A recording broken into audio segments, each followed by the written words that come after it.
Many of us grew up reading comics like the Avengers and Justice League, but what if you could take a class learning how to create them yourself? 23 ABC's Noelle Lilly shows us how one local teacher is developing future comic book creators. Noelle?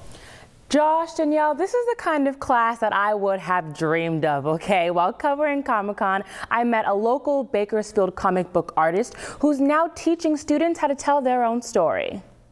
Always. As soon as I could hold a pencil or a crayon or anything I could get my hands on that made a mark, I was drawing. Teacher and professional comic book artist Scott Joseph, or Fuzzy, his artist name, is helping create the next generation of comics through a comic book class at Bakersfield Christian High School. Joseph graduated from Cal State Bakersfield with a degree in fine arts.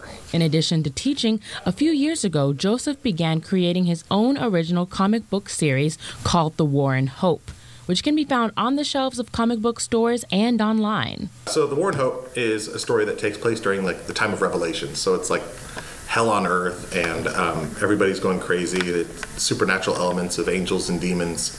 And we follow Clara, our main character. She's dealing with all of that and trying to survive.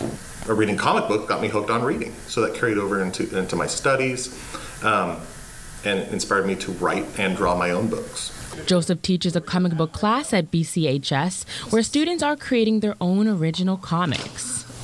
So this is the Thanksgiving dinner, and then it's just zooming in on the Thanksgiving, and then she's there smelling it. A teacher giving the students SAT books saying Merry Christmas. Mine is about a story based off of King Arthur.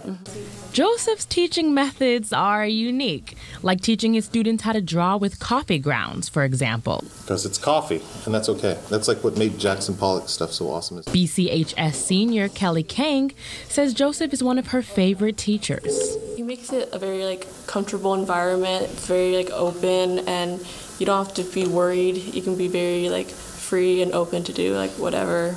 Every stroke has to matter. Every stroke has to do something. Kang hopes to one day create her own original comic books, just like Joseph. I want to start doing a comic book probably. I definitely have a lot of ideas from fantasy to slice of life or rom-com. Everybody has their own story. You have your own story, I have my own story, and it's important that you tell that story because chances are there's somebody else who might be going through something similar or have a similar way of thinking that says, oh, I'm not alone. You can find Joseph's work online or on his social media at Fuzzy Joseph. He also sells fan art of already existing characters and will be doing live drawings at BCHS's upcoming event, Colors of Christmas, on December 13th. Live in studio, Noelle Lilly, 23 ABC. Very cool story.